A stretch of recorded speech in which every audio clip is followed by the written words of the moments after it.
بسم اللہ الرحمن الرحیم۔ گمنام ہیرو کے معزز ناظرین السلام علیکم۔ دوستو لائک ضرور کر دیا کریں، شکریہ۔ آئیے چلتے ہیں کہانی کی طرف۔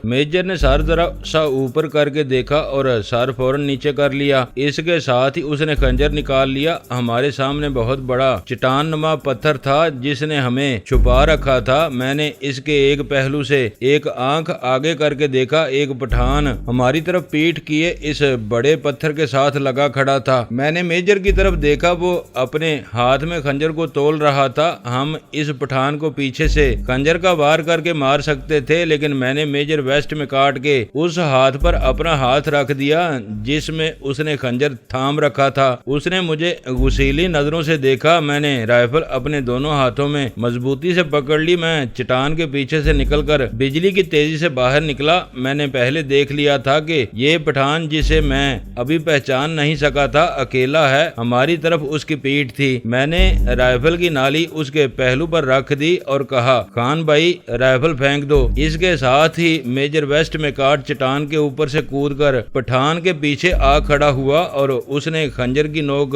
پٹھان کے دوسرے پہلو کے ساتھ لگا دی۔ میں نے میجر کو اس کی طرف آتے دیکھ کر ہی کہہ دیا تھا کہ صاحب بہادر مارنا نہیں۔ اگر میں اسے روک نہ دیتا تو شاید وہ خنجر پٹھان کے پہلو میں اتار دیتا۔ میجر نے پٹھان سے رائفل لے لی۔ پٹھان نے میری طرف دیکھا، تب میں نے اسے پہچانا۔ وہ مکمل خان تھا جو میرا بڑا ہی عزیز دوست بن گیا تھا۔ مکمل خان، میں نے اسے کہا، تم بے شک مجھے گولی مار دو، میں تم پر ہاتھ نہیں اٹھاؤں گا۔ میں نے تمہارے ساتھ بیٹھ کر ایک رکابی میں کھانا کھایا ہے، تم نمک حرام ہو خانو لالا۔ مکمل خان نے دانت پیستے ہوئے کہا، تم اس کافر فرنگی کا نمک حلال کرتے ہو، مجھے تمہارے ساتھ بات کرتے ہوئے شرم آتی ہے۔ لمبی باتوں کا موقع محل نہیں تھا۔ میں نے اسے انتہائی مختصر الفاظ میں بتایا کہ فرنگی کا نمک حلال کیوں کر رہا ہوں۔ میں نے تمہیں اپنے تمام جرائم کی کہانی سنائی تھی مکمل خان، میں نے کہا، اور میں نے تمہیں بتایا تھا کہ ایک انگریز نے مجھے گرفتار کرنے کی بجائے تمہارے وطن کا راستہ دکھایا تھا۔ وہ انگریز یہ تھا جس شخص نے مجھے پھانسی کے تختے سے بگایا تھا۔ میں اسے تمہاری گولیوں سے مرتا ہوا نہیں دیکھ سکتا تھا۔ میں مسلمان کا بچہ ہوں۔ میں اس فرنگی کو بتانا چاہتا تھا کہ مسلمان جب احسان کا صلہ دینے پر آتا ہے تو وہ اپنی جان کی پرواہ نہیں کیا کرتا۔ میں نے تم لوگوں کے ساتھ رہ کر تمہارا کوئی نقصان نہیں کیا۔ ہاشمے جس نیت سے میرے پاس آتی تھی وہ تمہیں معلوم ہے، لیکن میں ہاشمے کو تمہارے وطن کی آبرو سمجھتا تھا۔ میں نے دیکھا کہ مکمل خان کے چہرے پر غصے کی جو لالی آ گئی تھی وہ ختم ہو گئی اور اس نے میری طرف دیکھ کر گہرا سانس لیا۔ تم ایسے کرو مکمل خان، میں نے کہا، تم ہمارے ساتھ چلو، اس صاحب کو کسی پکٹ میں داخل کر دیں گے، میں آنکھیں بند کر کے تمہاری طرف پیٹھ کر لوں گا۔ تم مجھے غدار سمجھ کر گولی مار دینا، اور یہ بھی سوچو مکمل خان، تم ہماری طرف پیٹھ کر کے کھڑے تھے، کیا میں تمہیں پیچھے سے گولی یا خنجر نہیں مار سکتا تھا؟ مجھے یہ تو معلوم ہی نہیں تھا کہ یہ تم ہو۔ تمہاری جگہ کوئی اجنبی پٹھان ہوتا تو میں اسے بھی جان سے نہ مارتا۔ خانو لالا، مکمل خان نے نرم لہجے میں کہا، میں نے تمہیں صرف اس لیے دوست بنایا تھا کہ تم اصل نر کے بچے ہو۔ میں ساری عمر نہیں بھولوں گا کہ ہاشمے رات کو بھی تمہارے پاس جاتی رہی لیکن تمہاری نیت خراب نہ ہوئی۔ ہاشمے کو میں بھی جانتا تھا، وہ 2 دفعہ میرے پاس بھی آئی تھی، لیکن گاؤں کی لڑکی گاؤں کی بیٹی ہوتی ہے۔ کہو مکمل خان، میں نے پوچھا، کیا تم ہمیں یہاں سے نکلنے میں مدد نہیں دو گے؟ مکمل خان کی نظریں میرے چہرے پر جم گئیں اور کچھ دیر میرے چہرے پر ہی جمی رہیں۔ چہرے سے اب غصے کا کوئی اظہار نہیں ہوتا تھا۔ اس نے سر جھکا لیا۔ وہ شاید یہ فیصلہ کرنے کی کوشش کر رہا تھا کہ اپنے قبیلے کے ساتھ غداری کرے یا اپنے دوست کو پکڑوا دے۔ اتنے میں باہر سے آواز آئی، مکمل خانہ۔ مکمل خان نے چونک کر اوپر دیکھا۔ یہ ایسے لمحے تھے جن میں میری اور میجر ویسٹ میں کاٹ کی اور مکمل خان کی زندگی اور موت کا فیصلہ ہونا تھا۔ اس نے پشتوں میں بڑی بلند آواز سے کچھ کہا۔ تم نے انہیں کیا بتایا ہے؟ میں نے مکمل خان سے پوچھا۔ میں نے انہیں کہا ہے کہ وہ یہاں نہیں ہے، مکمل خان نے کہا۔ تم ادھر ادھر ہو جاؤ اور میں ادھر سے آگے جاتا ہوں۔ آج تمہاری دوستی نے مجھے بے ایمان بنا دیا ہے خانو لالا۔ اس نے بڑی تیزی سے بولتے ہوئے بتایا کہ آدھی رات سے کچھ پہلے انہیں پتہ چل گیا تھا ہم بھاگ نکلے ہیں۔ ان لوگوں کو پورا یقین تھا کہ ہم اس علاقے سے نہیں نکل سکیں گے۔ ان 3 پٹھانوں میں سے مکمل خان اور ایک اور پٹھان میری بستی کے تھے،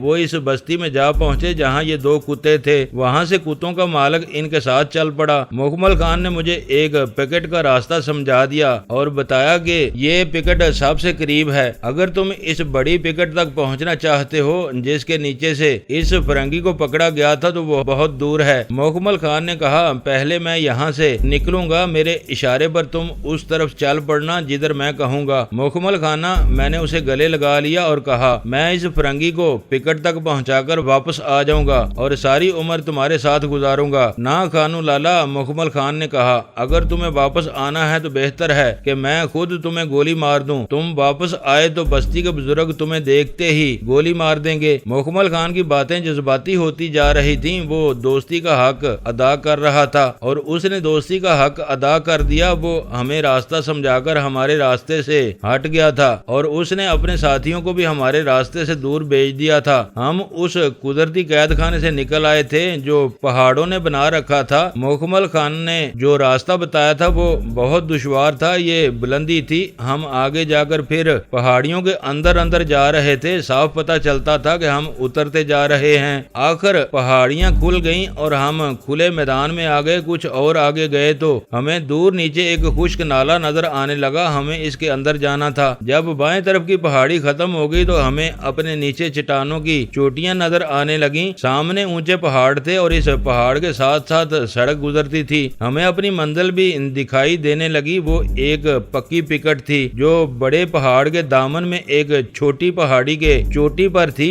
سورج کی آخری کرنیں اس پکٹ پر پڑ رہی تھیں۔ پکٹ زیادہ دور نہیں تھی، ہم پرندے ہوتے تو وہاں تک 5 منٹوں میں پہنچ جاتے، مگر ہمیں جس علاقے سے گزر کر جانا تھا وہ چھوٹی بڑی چٹانوں سے اٹا پڑا تھا۔ یہ اترائی تھی، نیچے جا کر پھر اوپر جانا تھا اور خطرہ یہ تھا کہ پٹھان اگر اوپر ہوئے تو ہم انہیں نظر آ سکتے تھے۔ مجھے امید تھی کہ مکمل خان اپنے ساتھیوں کو پرے لے گیا ہوگا۔ پٹھان زبان کے پکے ہوتے تھے، اگر مکمل خان نے ہمیں دھوکہ دینا ہوتا تو وہ اب تک ہمیں پکڑوا چکا ہوتا یا گولی مروا دیتا۔ ہم ٹھوکریں کھاتے، جھک جھک کر چلتے، کہیں بیٹھ کر پاؤں پر سرکتے، اترائی اتر گئے اور ایک خشک نالے کے پاٹ میں چلنے لگے۔ اب ہمارا اپنا اندازہ تھا کہ ہمیں نالے میں سے کہاں سے نکلنا ہے۔ سورج اس پہاڑی کے پیچھے چلا گیا تھا جس کے دامن سے ہم ادھر آئے تھے۔ خاک و خون کی یہ دنیا شام کے دھندلکے میں چھپتی جا رہی تھی۔ پکٹ جو ہمیں سامنے نظر آ رہی تھی ایسے لگتا تھا جیسے دور ہٹتی جا رہی ہو۔ ہمیں اب نالے سے باہر نکلنا اور بلندی پر جانا تھا۔ یہی زمین جو آگے کو اوپر اٹھتی جا رہی تھی ہمارے لیے بہت خطرناک تھی۔ ادھر ہی رک جاؤ محمد خان، میجر ویسٹ میکارٹ نے کہا، تھوڑی دیر بعد بالکل اندھیرا ہو جائے گا، پھر ہم کسی کو نظر نہیں آ سکیں گے۔ نالے کا ایک کنارہ خاصا اونچا تھا، ہم اس کی اوٹ میں بیٹھ گئے۔ سورج جس پہاڑی کے پیچھے تھا اس پہاڑی نے اس وادی کو بڑی تیزی سے تاریک کرنا شروع کر دیا۔ پکٹ جس کا کچھ حصہ ہمیں ذرا اوپر پہلے نظر آ رہا تھا اسے بھی تاریکی نے ہماری نظروں سے اوجھل کر دیا۔ جب اندھیرا اتنا گہرا ہو گیا کہ میں اور میجر ایک دوسرے کو ذرا مشکل سے دیکھ سکتے تھے تو ہم اٹھے۔ وادی پر موت کا سکوت طاری ہو چکا تھا۔ پاؤں کی ٹھوکر سے چھوٹا سا پتھر بھی لڑک جاتا تھا تو اس کی آواز کچھ دیر تک سنائی دیتی رہتی تھی۔ تھوڑی دیر بعد گیدڑوں کی چیخو پکار سنائی دیتی تھی، کبھی کبھی 1-2 بھیڑیے بھونکتے تھے اور پھر کود طاری ہو جاتا تھا۔ ایک جگہ سے ہم نالے میں سے نکلے اور پکٹ کی طرف چل پڑے۔ ہم اپنے ہی قدموں کی آہٹ سے بدک جاتے تھے۔ چلتے چلتے ہم سڑک تک پہنچ گئے اور سڑک کے پار چلے گئے۔ اب ہم پھر ایک پہاڑی کے دامن میں جا رہے تھے، وہاں سے ہم دائیں کو گھومے اور 2 ٹیکریوں کے درمیان سے گزر کر کچھ آگے گئے تو ہم اس پہاڑی پر چڑھ رہے تھے جس کی چوٹی پر پکٹ تھی۔ صاحب بہادر، میں نے کہا، اب ہم خطرے سے نکل آئے ہیں۔ نہیں جوان، میجر ویسٹ میکارٹ نے کہا، ہم ایک خطرے سے نکل آئے ہیں، اب ہم ایک اور خطرے میں آ گئے ہیں۔ ہم پٹھانوں کی گولی سے تو بچ گئے ہیں لیکن اپنوں کی گولی سے بچنا ذرا مشکل نظر آتا ہے۔ وہ کیسے صاحب بہادر؟ ہم پٹھانوں کے لباس میں ہیں، میجر نے کہا، اور وقت رات کا ہے۔ تم نے ہماری کوئی پکٹ قریب جا کر نہیں دیکھی ہوگی۔ ہم جب اوپر چڑھ رہے ہوں گے تو سنتری ہمیں للکارے گا نہیں، ہو سکتا ہے وہ ہمارے قدموں کی آواز سنتے ہی ہم پر مشین گن فائر کر دے۔ پکٹوں میں جو فوجی ہوتے ہیں انہیں یہی بتایا جاتا ہے کہ پکٹ کے ارد گرد ذرا سا بھی شک ہو تو گولی چلا دو۔ کیا وہ یہ نہیں دیکھیں گے کہ یہ کوئی اپنے ہی آدمی ہو سکتے ہیں؟ میں نے پوچھا۔ نہیں، میجر نے جواب دیا، اس علاقے میں اپنا کوئی آدمی نہیں آ سکتا۔ تم نے دیکھا ہے کہ پکٹ کے باہر پٹھانوں کی حکومت ہے، سوال ہی پیدا نہیں ہوتا کہ اس علاقے میں کوئی اکیلا فوجی گھومے پھرے۔ رات کو پکٹ کے قریب صرف پٹھان آتے ہیں، اگر سنتریوں نے ہم پر مہربانی کی تو وہ روشنی راؤنڈ فائر کریں گے جس سے پکٹ کے ارد گرد علاقہ صاف نظر آ جائے گا، لیکن وہ جب ہمیں اس لباس میں دیکھیں گے تو ہمیں پٹھان سمجھ کر ہم پر مشین گن فائر کر دیں گے۔ پکٹوں پر رات کو حملے ہوتے رہتے ہیں۔ ان حملوں کا طریقہ یہ ہے کہ سب سے آگے ایک یا دو پٹھان آواز پیدا کیے بغیر رینگتے ہوئے تاروں تک پہنچتے ہیں، وہ تاروں کو کاٹ کر راستہ بناتے ہیں۔ وہ یہ کام بڑی خاموشی سے کرتے ہیں، لیکن ذرا سی آہٹ پر روشنی راؤنڈ فائر ہوتا ہے اور اس کے ساتھ ہی مشین گن فائر ہوتی ہے۔ پھر ہم کیا کریں گے میجر صاحب؟ میں کوشش کروں گا کہ پکٹ والوں کو اپنی شناخت بتا سکوں۔ میجر نے کہا، میرا خیال ہے یہ پکٹ پنجاب ریجمنٹ کی ہے، اس پکٹ میں ایک لیفٹیننٹ یا کیپٹن ضرور ہوگا کیونکہ یہ پکٹ پکی ہے اور اس میں نفری زیادہ ہوگی۔ ہم اس طرح نہایت آہستہ سے پاؤں زمین پر رکھتے تھے کہ آواز پیدا نہ ہو، لیکن آواز کو دبانا ممکن نظر نہیں آتا تھا۔ میں موت کو اس طرح محسوس کر رہا تھا جیسے وہ میرے سر پر آ بیٹھی ہو۔ ہم کیڑوں مکوڑوں کی رفتار سے اوپر جا رہے تھے، ایسے لگتا تھا جیسے ایک سیکنڈ ایک گھنٹے کے برابر ہو گیا ہو۔ تھوڑا سا اوپر گئے تو میجر نے کہا، اب لیٹ جاؤ اور پیٹ کے بل رینگتے ہوئے اوپر چڑھو۔ ہم رینگتے گئے، احتیاط یہ کرنی پڑتی تھی کہ کوئی پتھر نہ لڑک جائے۔ ہم ایسی جگہ پہنچ گئے جہاں سے پکٹ ہمیں اپنے سر پر کھڑی نظر آنے لگی تھی۔ کچھ اور آگے جا کر میجر اٹھ کھڑا ہوا۔ اس نے انگریزی زبان میں بڑی بلند آواز سے کچھ کہا جو میں نہ سمجھ سکا۔ غالباً اس نے پوچھا تھا کہ پکٹ میں کوئی افسر ہے یا نہیں۔ میں صرف آفیسر کا لفظ سمجھ سکا تھا۔ پھر اس نے اسی طرح بلند آواز سے کہا، میجر ویسٹ میکارڈ، راجپوتانہ رائفلز۔ اس نے 3-4 مرتبہ اسی طرح للکار کر کچھ کہا۔ پکٹ سے ایک روشنی راؤنڈ فائر ہوا۔ اس کی روشنی میں پکٹ اور اس کے ارد گرد کا علاقہ بڑا صاف نظر آیا۔ اس کے ارد گرد گھنے تار بچھے ہوئے تھے۔ میں نے میجر کے کہنے پر رائفل نیچے پڑی رہنے دی اور کھڑے ہو کر اسی طرح ہاتھ اوپر اٹھا دیے جس طرح میجر نے اٹھا رکھے تھے۔ اگر تم 1 منٹ یہاں کھڑے رہے تو تمہیں گولی مار دی جائے گی، پکٹ میں سے کسی نے اردو زبان میں کہا۔ اپنے آفیسر کو بلاؤ، میجر ویسٹ میکارڈ نے کہا۔ میں راجپوتانہ رائفلز کا میجر ویسٹ میکارڈ ہوں، ہمیں سرچ لائٹ سے دیکھو۔ فوراً ہم پر دودھ کی طرح سفید روشنی پڑی جس کے سامنے ہماری آنکھیں بند ہو گئیں۔ میجر ویسٹ میکارڈ نے اپنے سر سے پگڑی اور پٹھانوں والا کرتا اتار کر پھینک دیا۔ میں نے بھی پگڑی اور کرتا اتار دیا۔ اس انگریز میجر کا لہجہ انگریزوں والا تھا، اس لیے پکٹ والوں نے یہ کرم کیا کہ ہم پر گولی نہ چلائی۔ 2-4 منٹ بعد پکٹ سے کسی نے انگریزی میں کچھ کہا، وہ کوئی انگریز افسر تھا۔ ادھر سے ویسٹ میکارڈ نے انگریزی میں اسے جواب دیا۔ سرچ لائٹ بجھ گئی اور 2 روشنی راؤنڈ فائر ہوئے۔ پکٹ کا گیٹ لوہے کا تھا، وہ کھلا، اس کے ساتھ ہی سرچ لائٹ پھر روشن ہوئی اور ہماری آنکھیں چندیا گئیں۔ میرا خیال ہے اب سرچ لائٹ اس لیے ہماری آنکھوں پر ڈالی جا رہی تھی کہ ہمیں اپنے سامنے کچھ بھی نظر نہ آ سکے اور ہم پکٹ والوں کو نظر آتے رہیں۔ اب مجھے قریب سے کسی کی آواز سنائی دی۔ یہ اسی انگریز افسر کی آواز معلوم ہوتی تھی جو پہلے پکٹ سے بولا تھا۔ میجر ویسٹ میکارڈ نے اسے کچھ جواب دیے۔ پکٹ والے افسر نے بلند آواز سے کچھ کہا اور سرچ لائٹ بجھ گئی۔ یہ روشنی اتنی تیز تھی کہ بجھ گئی تو کتنی دیر تک ہمیں کچھ بھی نظر نہ آیا، ایسے لگتا تھا جیسے ہم اندھے ہو گئے ہیں۔ یہ ہمارا بہادر لیفٹیننٹ ہے جس نے رات کے وقت پکٹ کھول دی ہے، میجر ویسٹ میکارڈ نے مجھے کہا۔ چلو رائفل اٹھاؤ، اس نے ہمیں آگے آنے کی اجازت دے دی ہے۔ ہم نے پگڑیاں اور کرتے اٹھائے۔ میری رائفل میجر ویسٹ میکارڈ نے اٹھا لی اور ہم اوپر چڑھنے لگے۔ اب کچھ